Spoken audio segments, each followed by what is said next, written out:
Bismillahirrahmanirrahim. Assalamualaikum warahmatullahi wabarakatuh. Perkenalkan, nama saya Nafri Abdul-Bari. Saya berasal dari kelas 2B D3 Akuntansi.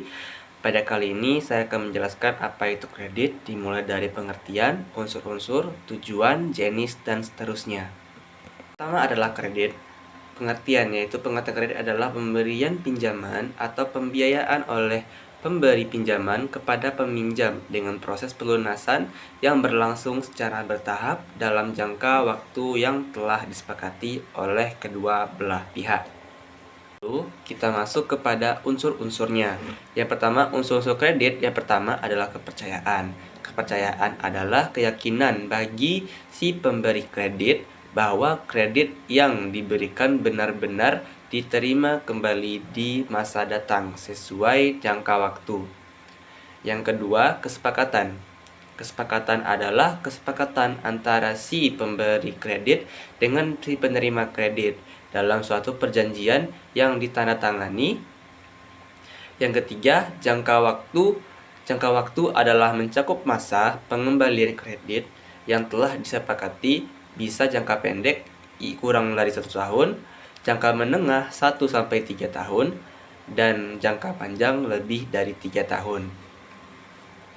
Yang keempat adalah risiko.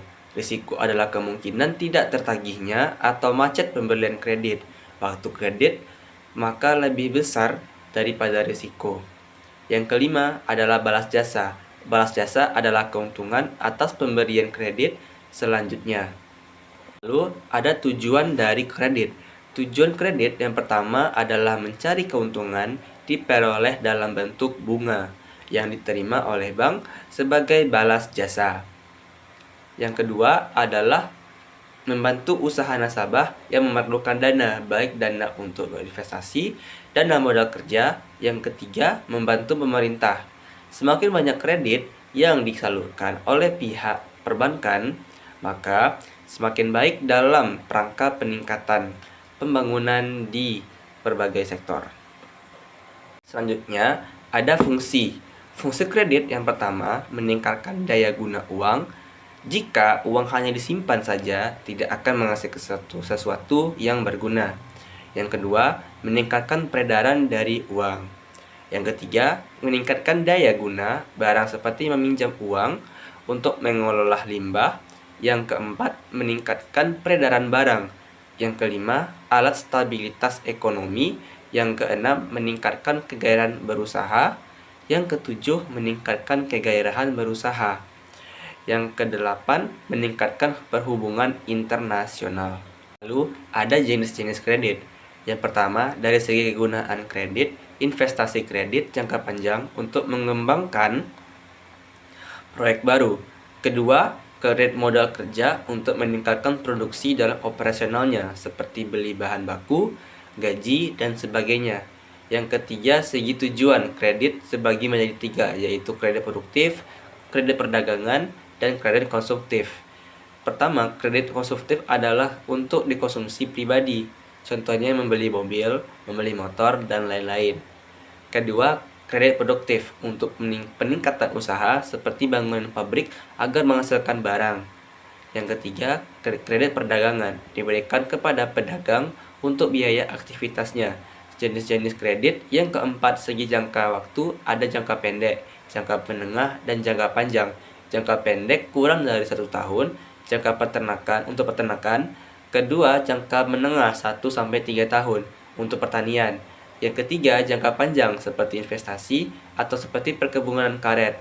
Yang keempat, segi jaminan menjadi 2, dengan jaminan dan tanpa jaminan. Dengan jaminan seperti jaminan berbentuk barang, berwujud dan tidak berwujud. Dengan tanpa jaminan diberi dengan melibat prospek usaha selama berhubungan. Yang kelima, segi sektor usaha, yaitu periode pertanian, periode peternakan, dan industri, periode pertambangan, periode pendidikan, periode profesi, dan kredit perumahan. Lalu masuk ke prinsip kredit. Prinsip pemberian kredit ada analisis 5C. Yang pertama, karakter sifat dari orang yang akan diberi kredit benar harus dapat dipercaya. Yang kedua, capacity, kemampuan nasabah dalam membayar kredit. Yang ketiga, capital. Untuk melihat penggunaan modal apakah efektif atau tidak dapat dilihat dari laporan keuangannya. Yang keempat, condition prospect. Bidang usaha yang dibiayai benar-benar memiliki prospek baik. Yang kelima, kolateral. Kolateral, jaminan kepada calon nasabah. Selanjutnya ada analisis 7P. Yang pertama, personality, menilai nasabah dari segi kepribadiannya. Kepribadian masa lalu seperti emosi, tingkah laku, dan sebagainya. Yang kedua, party classification. Nasabah ke dalam golongan tertentu untuk mendapatkan fasilitas berbeda seperti modal. Yang ketiga, untuk mengetahui tujuan nasabah dalam mengambil kredit. Yang keempat, prospek menilai usaha nasabah yang akan datang. Yang kelima, payment, ukuran bagaimana cara nasabah mengembalikan kredit yang telah diambil. Yang kelima, profitability, menganalisis kemampuan nasabah dalam mencari laba. Yang ketujuh, protection, bagaimana menjaga agar kredit yang diberikan mendapatkan jaminan perlindungan sehingga kredit benar-benar aman. Lalu kita masuk ke prosedur.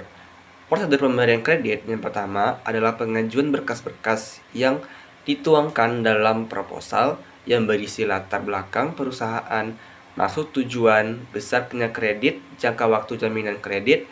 Kedua, melampirkan dokumen-dokumen, fotokopi seperti AT notaris, tanda daftar perusahaan, NPWP, laporan laba rugi 3 tahun terakhir, dan lain sebagainya. Yang ketiga, penilaian dari neraca dan laporan laba rugi dan rasio rahasia seperti current rotation, prosedur pemberian kredit. Yang kedua, penyelidikan berkas pinjaman untuk mengetahui apakah berkas yang diajukan sudah lengkap sesuai persyaratan yang sudah benar. Jika belum lengkap, maka nasabah diminta untuk melengkapinya. Prosedur pembelian yang kredit yang ketiga, wawancara.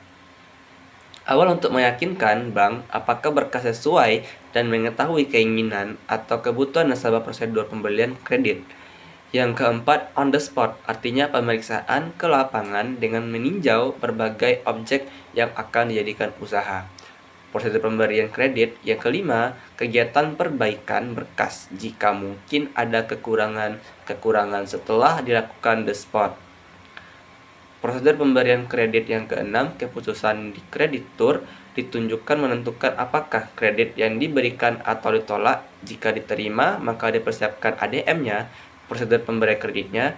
Yang ketujuh, penandatanganan akad kredit antara bank dan debitur secara langsung. Yang kedua, dengan notaris, prosedur pemberian kredit. Yang kedelapan, realisasi kredit dan prosedur pembelian kredit. Yang kesembilan, pernah ditandatangani baik sekaligus maupun secara bertahap. Nah, lalu kita masuk kepada permasalahan yang ada pada kredit, yaitu kredit macet. Penyebab kredit macet, yang pertama, pihak perbankan menganalisis kurang teliti sehingga apa yang seharusnya terjadi tidak diprediksi atau adanya kolusi antara pihak analisis kredit dan debitur sehingga analisisnya akal-akalan. Yang kedua, debitur pihak nasabah unsur kesengajaan tidak adanya keamanan untuk membayar walaupun mampu. Yang ketiga, unsur tidak sengaja mau membayar tapi tidak mampu atau mengalami musibah. Karena adanya masalah kredit macet, maka tidak mungkin tidak adanya sebuah solusi. Ini adalah teknik yang akan digunakan untuk menyelesaikan permasalahan kredit macet. Untuk teknik penyelesaian kredit macet, yang pertama, reschedule tindakan yang diambil dengan cara memperpanjang jangka waktu. Kredit debitur diberi keringanan untuk membayar reconditioning bank, mengubah berbagai persyaratan seperti penurunan suku bunga. Yang kedua, restructuring atau tindakan bank kepada nasabah dengan cara menambah modal nasabah yang memang membutuhkan. Yang ketiga, kombinasi seperti jangka waktu, pembayaran bunga ditunda. Yang keempat, penyitaan jaminan. Ini adalah jalan terakhir apabila nasabah benar-benar tidak mampu lagi. Sekian penjelasan dari saya. Jika ada kata salah mohon dimaafkan. Baik, assalamualaikum warahmatullahi wabarakatuh.